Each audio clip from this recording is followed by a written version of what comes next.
Hi రమలస్మయ్య, ఈరోజు అయితే మనం చీరాల బీచ్లో షూట్లో ఉన్నాం. పేరుగల్ల పెద్దిరెడ్డి బిడ్డనో ఓ రామసిలుక గౌరాలే నన్ను చేసి పెంచనే ఓ రామసిలుక.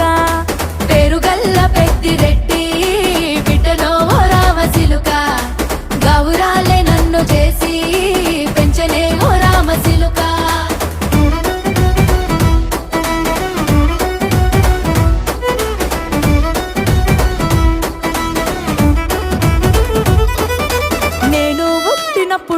మా నాయన నిండు అమాసనంటనే ఓ నాయన, మా నాయన ముఖమప్పుడు మా నాయన పండు పున్నమంటనే ఓ నాయన. నేను పుట్టినప్పుడు మా నాయన నిండు అమాసనంటనే ఓ నాయన, మా నాయన ముఖమప్పుడు మా నాయన పండు పున్నమంటనే ఓ నాయన. మా నాయన గుండె